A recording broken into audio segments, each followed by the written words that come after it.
जय हिंद, नमस्कार। मैं मोहन पाठक और आज चर्चा करने वाले हैं भारत में उस खोए हुए जहाज की जिसको खोजने के लिए एक भारतीय बहुत बड़ा दल जैसे नौसेना, वायुसेना, सभी सेनाएं मिलकर उसको ढूंढ रही थी, लेकिन उस समय वो नहीं मिला था और अब अचानक उसके मलबे मिले हैं।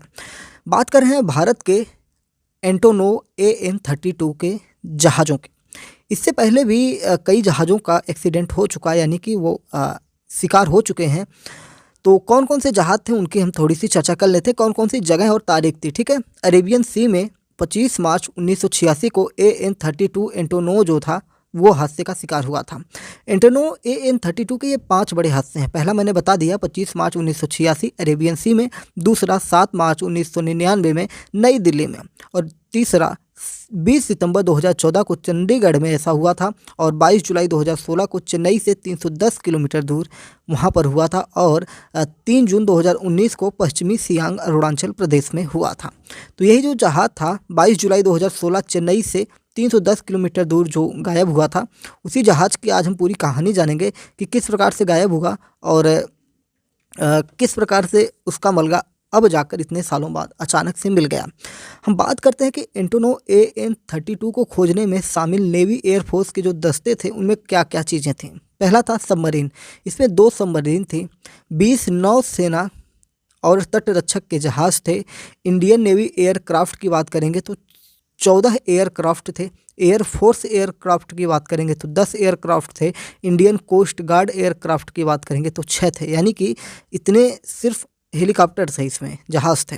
और 1280 घंटे तक इस ऑपरेशन को चलाया गया था, यानी कि 1280 घंटे तक ये एयरक्राफ्ट जो थे सर्च ऑपरेशन में चले थे। और पूरी कहानी जानेंगे कि किस प्रकार से ये जहाज़ गायब हुआ था। इसमें थोड़ा हम जान लेते हैं कि 2016 में गायब जो विमान थे इसमें कितने लोग सवार थे। तो इसमें 29 लोग सवार थे, 11 एयरफोर्स के कर्मी थे इसमें, और 2 इंडियन आर्मी के कर्मी थे, 1 इंडियन कोस्ट गार्ड का जवान था, 1 इंडियन नेवी का जवान था, 8 नेवल आर्मामेंट डिपो के कर्मी थे और 6 विशाखापत्तनम के स्थानीय लोग इसमें शामिल थे।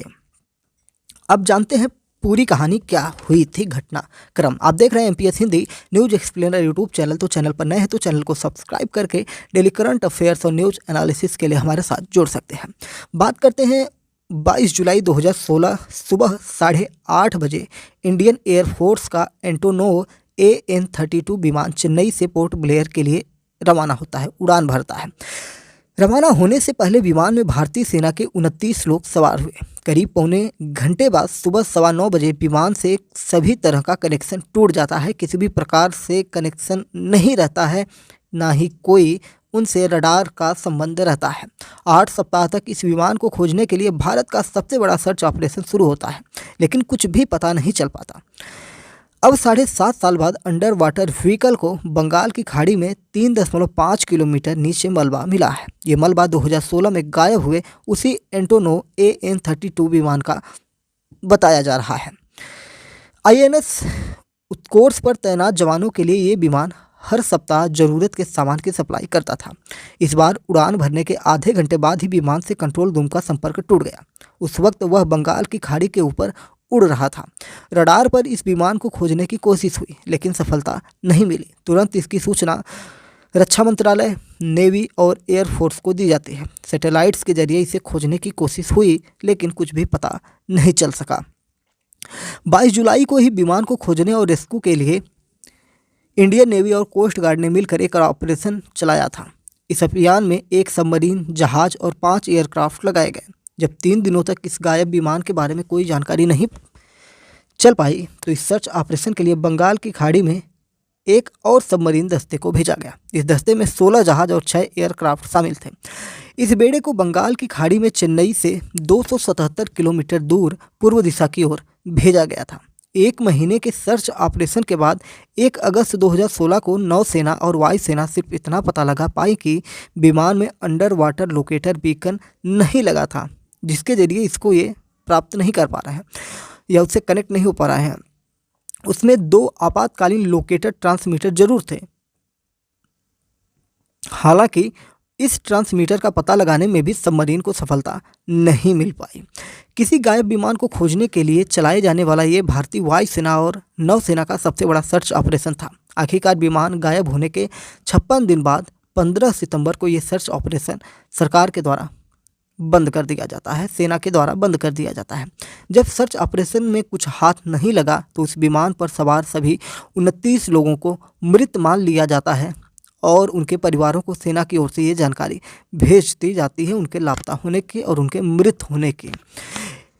एयरफोर्स के एंटोनोव AN-32 विमान का मलबा मिला है। मंत्रालय ने बताया कि बीते दिनों समुद्र प्रौद्योगिकी संस्थान ने रिमोट कंट्रोल से चलने वाले अंडर वाटर व्हीकल को बंगाल की खाड़ी में जांच के लिए उतारा गया था। चेन्नई तट से 310 किलोमीटर दूर 3.4 किलोमीटर की गहराई पर व्हीकल के रास्ते में एक बड़ा मलबा मिला। व्हीकल ने इसकी जो तस्वीरें क्लिक की हैं उसकी जांच में ही पता चला कि ये 7.5 साल पहले गायब होने वाले एंटोनोव AN-32 का ही मलबा है। मंत्रालय का कहना है कि दो वजहों से हम ये पता लगाने में सफल हो पाए हैं। पहला, एंटोनोव AN-32 के अलावा इस क्षेत्र में किसी दूसरे विमान के गायब होने की जानकारी नहीं है। इस मलबे में 3 रंगों वाला एक सर्कल भी देखा गया है जो एयरफोर्स के विमानों में होता है।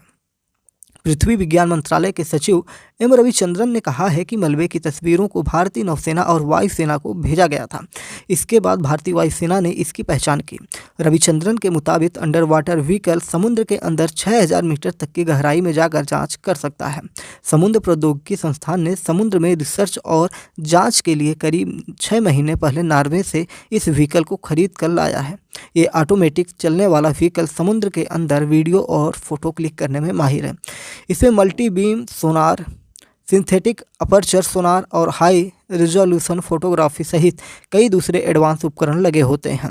2016 में 2 महीनों तक नेवी और एयरफोर्स के सबसे ताकतवर जहाज़ों और एयरक्राफ्ट के दिन रात खोजने के बावजूद एंटोनोव AN-32 नहीं मिला। इस विमान के नहीं मिलने की 2 मुख्य बड़ी वजहें सामने निकल कर आई थे।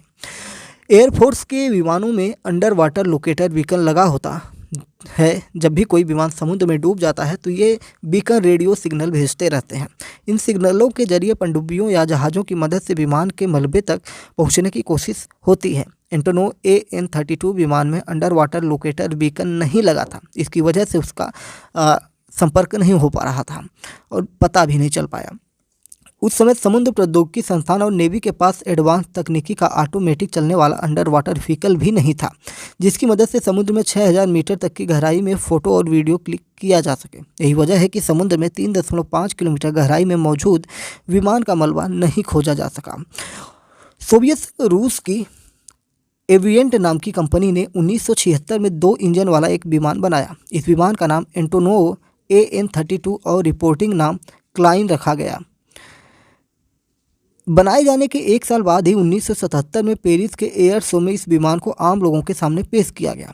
किसी भी मौसम में उड़ान भरने में सक्षम होने की वजह से इसे खूब पसंद किया गया। इस विमान का इस्तेमाल सेना और सामान के ढुलाई के लिए होता था।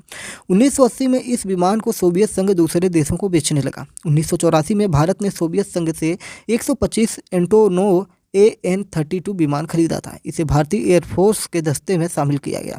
अब भी भारतीय वायुसेना के दस्ते में 100 यानी कि 100 AN-32 विमान शामिल हैं। तो इस प्रकार से हमने पूरी कहानी पर नज़र दौड़ाई कि किस प्रकार से पूरा घटनाक्रम था और भारत के लिए कितना एक तरह से कहें कि भारत के सैनिकों के लिए कितना बुरा दिन रहा होगा जब वो महीनों तक इस जहाज़ के मलबे को ढूंढने की कोशिश करते रहे, अपने साथियों को ढूंढने की कोशिश करते रहे और नहीं मिला। और क्या स्थिति रहेगी उस परिवार की जिस परिवार को अपने लालों के, अपने बच्चों के शव तक प्राप्त नहीं हो पाए। और ये शहीद जो जवान थे हमारे देश के, कहीं ना कहीं एयरक्राफ्ट तकनीकी की वजह से जो खामियां उसमें रही होंगी जिसकी वजह से वो सही उड़ान नहीं भर पाए। और क्या कारण रहा होगा इसकी जानकारी तो अब उस समय के घटनाक्रम के अनुसार रहा होगा, या बंगाल की खाड़ी के ऊपर कोई चक्रवात जैसी चीज़ें रही हों, कुछ भी हो सकता है। वातावरण कब किधर करवट ले कुछ भी हो सकता है। और इस प्रकार से ये पूरी कहानी हमने आपको बताई कि भारत का सबसे बड़ा सर्च ऑपरेशन भी नहीं खोज सका था उस जहाज़ को, जो जहाज़ अब अचानक से मिल चुका है। तो चलिए फिर मिलते हैं किसी दूसरे बड़ी अपडेट के साथ। चैनल पर नए हैं तो MPS हिंदी को सब्सक्राइब करके डेली करंट अफेयर्स और न्यूज़ एनालिसिस के लिए हमारे साथ जुड़ सकते हैं। जय हिंद, नमस्कार, भारत माता की जय।